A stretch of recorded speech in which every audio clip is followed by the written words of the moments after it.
গর্ভাবস্থার শুরু থেকে পিনপিন ব্যথা অনুভূত হওয়ার পরপরও অনেকে দুশ্চিন্তায় ভোগেন গর্ভাবস্থায় তলপেটে ব্যথার কারণে।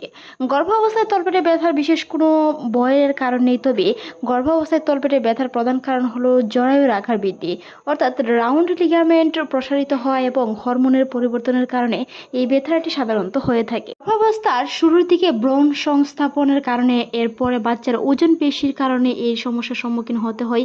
বিশেষ করে শিশুর ওজন পেশির উপর চাপ পড়ায় সাধারণত এই ব্যথা হয়। এটি মূলত প্রথম ও তৃতীয় স্ট্রিমেস্টারে বেশি দেখা যায়, যেটি আপনার বেশিরভাগ সময়ে তলপেটে চিনচিন ব্যথা অনুভূত হয় বা পেট কিছুটা নিচ দিকে নামার মতো অনুভূতি হয়। গর্ভাবস্থায় তলপেট ব্যথার প্রধান কারণের মধ্যে বিশেষ কিছু কারণ হচ্ছে রাউন্ড লিগামেন্ট ব্যথা, অর্থাৎ গর্ভাবস্থার জরায় দ্রুত বৃদ্ধি পাওয়ার সাথে সাথে রাউন্ড লিগামেন্ট প্রসারিত হয়, যার ফলে তলপেটের উভয় পাশে তীব্র ব্যথা বা চিনচিন ব্যথা অনুভূত হতে পারে। যদি ব্যথাটি তীব্র হয় তাহলে চিকিৎসকের পরামর্শ নিতে হবে। তাছাড়াও জরায়ু ভিত্তির প্রসারণের কারণে এরকম ব্যথা হয়ে থাকে। জরায়ুর আকার এবং ওজনের পরিবর্তনের কারণে তলপেটের ক্রমাগত খিঁচুনি বা টান অনুভব হতে পারে, কিছুটা ফেটে যাওয়ার মতো অনুভূতি হতে পারে, যেটি অনেকেই তলপেট ফেটে যাওয়া বলেও ভেবে থাকেন।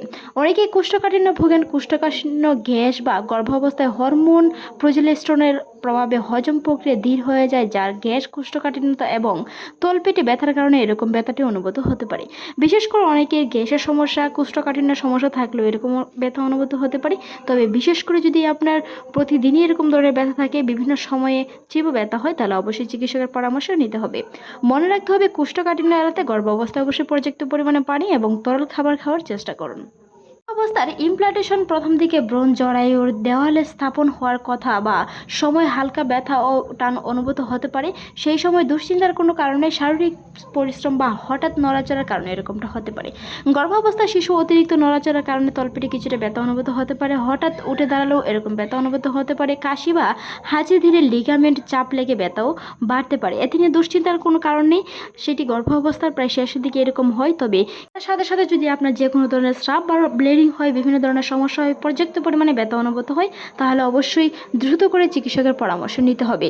কখন ডাক্তারের কাছে যেতে হবে? যদি ব্যথা তীব্র হয়, বাচ্চার নড়াচড়া কমে যায়, গর্ভপাত থেকেই শুরু করে রক্তপাত, জ্বর ও আসে, তীব্র মাথা ব্যথা থাকে, তবে দ্রুত অবশ্যই চিকিৎসকের পরামর্শ নিয়ে দেখতে হবে কোনো ধরনের সমস্যা হয়েছে কিনা, বাচ্চার সবকিছু ঠিক আছে কিনা। বাচ্চার নড়াচড়া খেয়াল করা খুবই গুরুত্বপূর্ণ সেই সময়ে, কারণ গর্ভাবস্থার প্রায় শেষের দিকে বাচ্চার নড়াচড়া কিছুটা কমে আসে আগের তুলনায়। তবে এতে নিয়ে ভয়ের কিছু নেই। অবশ্যই শুয়ে বসে থেকে বাচ্চার নড়াচড়াটা গোনার চেষ্টা করুন। নিয়মিত হাঁটাহাঁটি এবং ব্যায়াম করার চেষ্টা করুন, যেটি আপনার নর্মাল ডেলিভারিতে সহায়তা করবে। তাছাড়া বাচ্চার পজিশন সবকিছু ঠিক থাকলে অবশ্যই নর্মালে সন্তান নেওয়ার চেষ্টা করুন।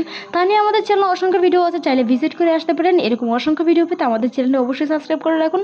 ভিডিওটি এই পর্যন্তই। ভালো থাকুন, সুস্থ থাকুন। এতক্ষণ দেখার জন্য অসংখ্য ধন্যবাদ।